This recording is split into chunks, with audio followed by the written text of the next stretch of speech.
All right, welcome back to Tech's plumbing programs, plumbing diagrams class. We've been going over bird's eye view drawings, and today we're going to do a start and a little intro to isometric drawings. I left the assignment up here for the lesson 5.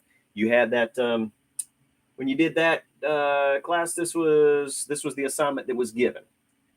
So you've already the one before this, you were completing a half bath and a full bath drawing from the bird's eye view, and then this last one you're going to turn in tomorrow to me is you've got the full bath with the double lavatories. You've got an individually vented kitchen sink, individually vented clothes washer, and here's some of what you were doing. You were going to put the cleanouts were optional. You could add them if you wanted to. But I wanted you to wet vent the water closet and the tub through common vented lavatories. So you might not just kind of look back over at your notes and see what you got to do for that. So here you are. That was the assignment for last week. So we're going to jump in and start looking at isometric drawings. So shouldn't take us too long of a lesson to cover what I want to cover, and I'll give you a little bit more time to complete your assignment. Okay, so as you start to get into isometric drawings, you have been doing some of these just on plain white copying paper with a nice sharp pencil, good straight edge. Completing those drawings. Now you're going to need some isometric paper, okay? So I know that several of you have already gotten that. You can go to the online for Staples, and then order some books and pads of paper. So you could get something like this. Some of your Office Max and Staples, different things used to carry that in store, but I have not seen it lately. So that probably is going to have to be ordered. Or just go straight to Amazon and look up isometric. You just want to make sure that it says isometric paper, not just regular graph paper. You want this particular pattern right here that's on the 30-degree angles. Isometric is what you want, okay? So you can get some there. But if you're just saying, hey, well, I really need to complete this assignment, and I'm not going to be able to get that paper in time, you could just print you some off for free. Here's a site to go to, www.waterproofpaper.com. Okay. Go to that right there. Under there, click on free printables.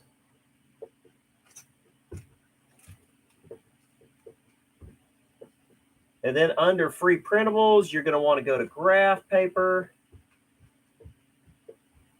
And under graph paper, it's going to be isometric.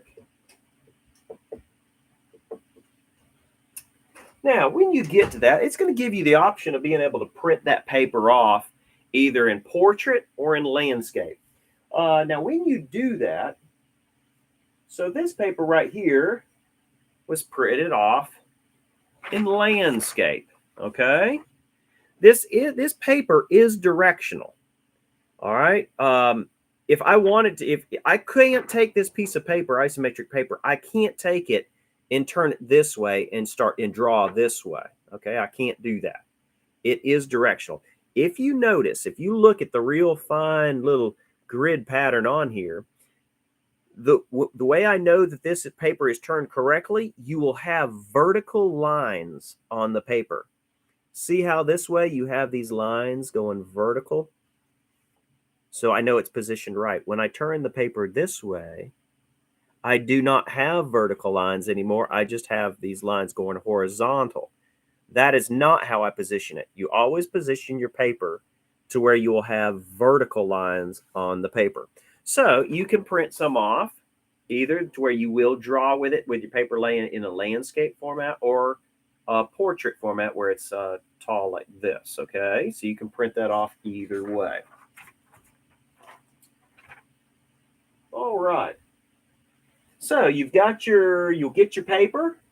You've either ordered your tablet or printed some off. Your first assignment, what I want you to do on this first one, just to get the perspective of it, is I want you to draw you're going to do two walls, so adjoining wall section.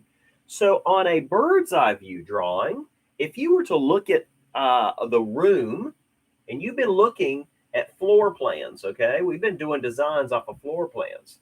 But if you were to look at the room, this is how you would see the two walls.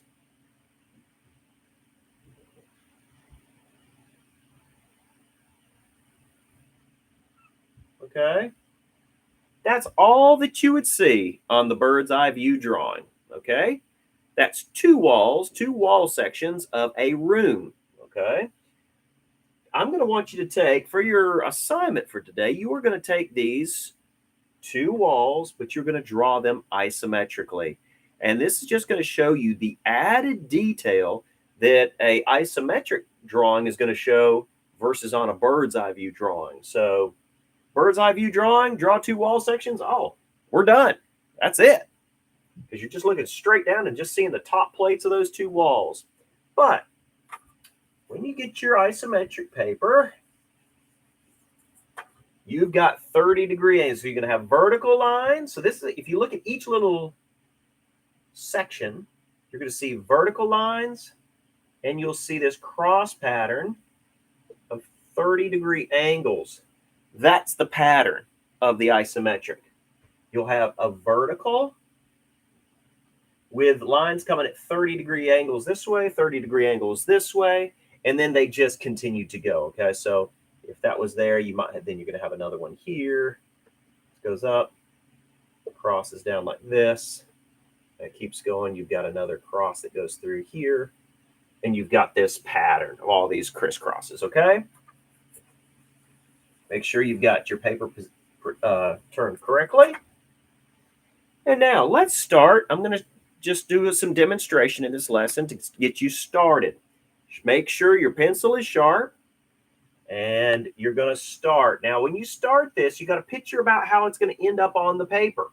All right. So basically, when you've got your piece of paper here, if it is in the landscape, where you start your drawing, you want to start it. Picture how this wall section is going to go. It's going to look generally like this. Okay. So make sure that you're kind of starting your drawing over on the left-hand side, if that's where you start it, and position it low enough to where it's going to increase and come towards the top of the page and come down like this. I'm not going to have you scale this drawing, but I do want it of a fairly good size that's going to take up a good bit of your sheet of paper. And you're just going to try to make it, proportional to each other. All right, so start off to where you lay it off good, where when you start to finish the drawing, you'd be like, oops, I went off the sheet of paper for the other part of my half of my wall. So lay it out to where you can get to where I can see both walls. Okay, as you start this drawing, I encouraged you the other day, if you were in the classroom, I said to take a snapshot of the wall sections, those rough framed wall sections in the back of the classroom, so you could see and visualize what you were looking at. So as you start, if we are going to just draw a board laying flat, one board, you laid it flat on the ground, okay? What we would do is you are going to follow the 30-degree lines up, okay? Now, and then you're going to follow the next 30-degree lines going this way. Follow the lines going this way and the lines going this way. Okay, now you've got some, but you're still not seeing everything that you're going to see. Isometrically, you're going to see some edges to the board. What edges are you going to see if the board is laying flat on the ground like this? You're going to start to see a little dimension to the board like this. Okay.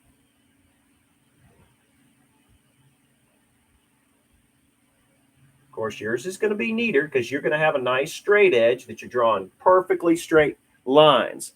But that would be a board just laying flat on the ground. You're going to see the one edge that's closest to you and also this front edge of the board as it's laying flat. Now, don't just stay on lines because I don't want some of you to do, this is we're going to use 2x4s. Okay, it's not 4x4s, it's 2x4s. So you're only going to see a small edge. Don't come all the way down to the next set of lines and follow just the lines.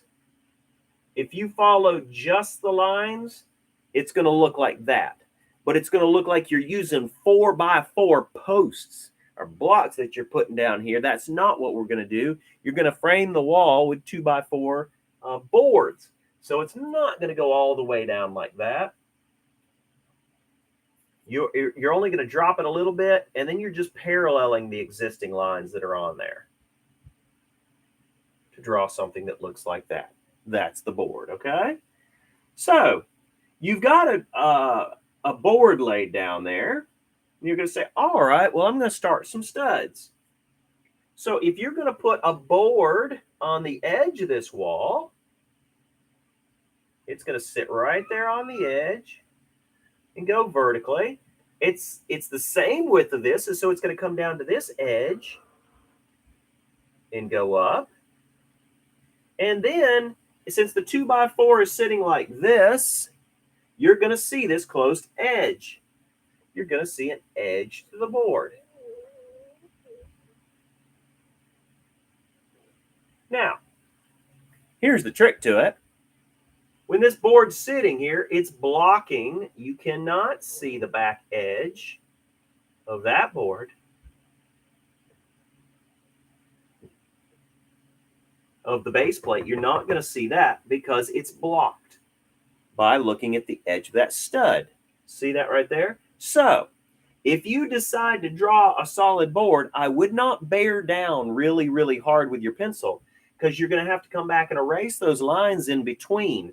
As you draw these studs, now don't get your studs too close together. Go ahead and space them out a little bit. Follow another 30-degree line this way. Go vertical.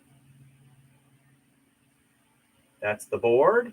And then you're going to see the little front edge to that board. You won't see the piece in there or that piece right there. So you erase those lines. Okay? See those studs starting to come into view, into place right there? Let me draw another one down here.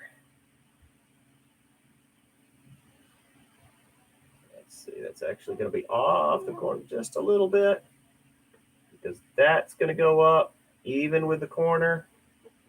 You're not going to see that back edge. You're going to see another edge of the board right there. You'll see that's going to come back. And then that board's going to go up vertical like that. Okay, something like that. All right.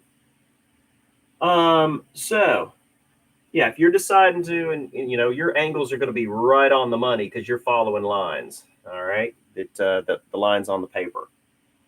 Okay. So you're drawing this, and then to get that top,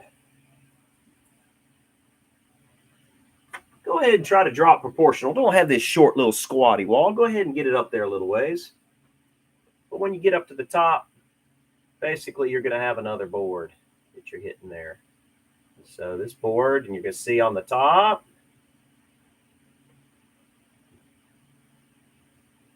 you see that edge of the board. Once again, your angles are going to be perfect because you're following the lines, and you're using a nice, good, straight, sharp edge, ruler, and a sharp pencil. These are just going up like this. Now, you're not going to have to erase anything on the top board because you're kind of elevated and you're looking at the top board. And what you're going to see is the top board. you're not going to see the way the tops of these studs go up in because the top plate blocks the view. So you're just going to see those continue on up into here. All right.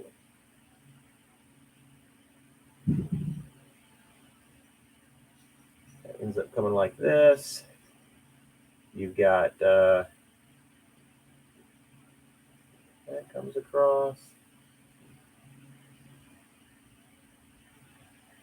Something that looks like that, okay? All right. You can put 1 or 2 studs in the middle or whatever. Just make yours proportionate.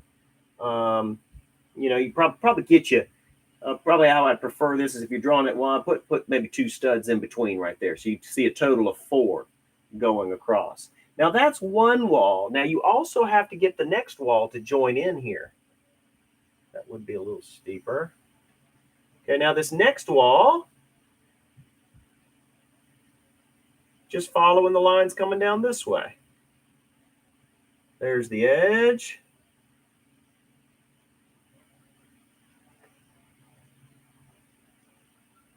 And that's going to shoot back this way.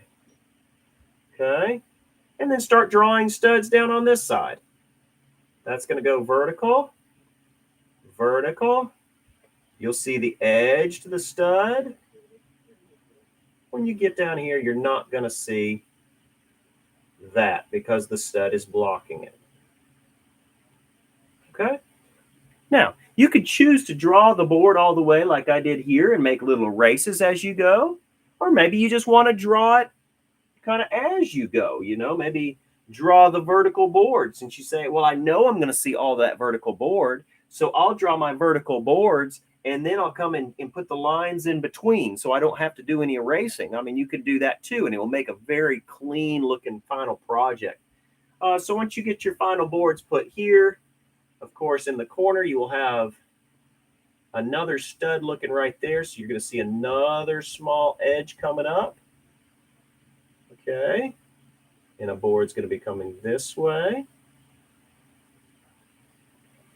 There's the edge of the stud going up like that. So you're going to see that, and then that will continue on. This will continue, and that's going to kind of shoot you down like this. That goes up to the edge. Oh, well, not quite to the edge because we're going to see the little edge of that board coming down. All right, and you would fill that in and fill your studs in. So yeah, take a look at that. It's not a big assignment. It's going to take you a little time just to make sure that you just using your edge and getting things looking really, really clean and neat. I want a good looking drawing, but it's an important assignment just because it's going to give you the visual kind of as far as being able to see these isometric drawings. If I started just with piping right away, it's real easy to start to think as far as like, oh, is that sloping up or down or which way is that going? And as we start to follow some of these angles, but getting the perspective of something in here, like being able to notice it. Now, what we're going to do is keep these. You're going to turn them in. I'm going to grade them. I'm going to get them back to you. But then you'll be able to take these drawings, and one of the first isometric drawing projects you're going to do is you're going to actually put some plumbing. We're going to act like this is 2 walls of a bathroom, okay? And I'll probably end up designing to where you have a tub, like a tub shower going here. I'm just doing the highlight on the floor. We're not doing anything 3-dimensional yet right here. So probably putting a water closet there. And then a sink down in this area. But now this is going to be, it's going to show, this is just kind of shadowing those on the ground. Really what you would have is you're going to have a cabinet up here, right? And this cabinet's going to look more like this and take up more room. It's going to come down and go over. We got little knobs on our cabinets and go over. We got this deep sink that's going to go here, okay? So that's really what's happening as we start to fill that up. But But that's what we're going to add in later. What I want you to do now is just really take your time, get that wall section in. You've got until next week to complete that. But hopefully, with a little bit shorter video lesson now, a little bit, hopefully not as long of a time as some of the ones you've been doing, I want you to really make sure everybody's caught up with all your drawings. So you've turned in the scaling drawing. You've turned in the individual fixtures of the bird's eye for the drainage for the plumbing for each individual fixture. You've got the half bath and full bath bird's eye view drawing of the drainage system. Then you did what we just showed at the beginning of this lesson. You did the full bath with double lavatories, the kitchen sink, and the clothes washer, the bird's eye view. So I want to make sure that you've got all of those turned in. Okay, get that all turned in. Then print you off some isometric paper or order some up and get these wall sections done. Okay, so if you've got any questions, please reach out to me and let me know. But we're going to start taking off with some of these isometrics. This is where it's real easy at this point to start getting behind if you don't stay right up on top of it, because sometimes converting from the bird's eye to the isometric is a little bit tricky. Oftentimes I'll see people give me a hybrid of the two. It's like you're trying to convert, and it's this morphed thing between a little bit of bird's eye view, a little bit of isometric view, all kind of tied into one. So what we'll do is we'll go back in, and so I got you drawing this. We're going to back up and look at each individual fixture. And just to say, oh, remember on the floor plan, what did a water closet look like? That right there. Okay? You remember how we did the bird's eye view drawing of the plumbing for it. So you're going to say, oh, yeah. So if that was the toilet, I would draw the circle here with a line coming down, maybe clean out in the back. So only the plumbing part, minus the look of the fixture, is just like that right there. There's the drainage. And then we're going to show you, we're going to take that and say, okay, what does that look like in an isometric view? Okay, that's where we're going to head with it. So we're going to go back and look at each individual bird's eye. So hopefully you still got those in your notes. And we're going to say, okay, let's see how we can convert that over and make it into isometric. And then as we go through with all the fixtures, and then we'll start to combine them just like we did with the bird's eye view drawings. That's the plan.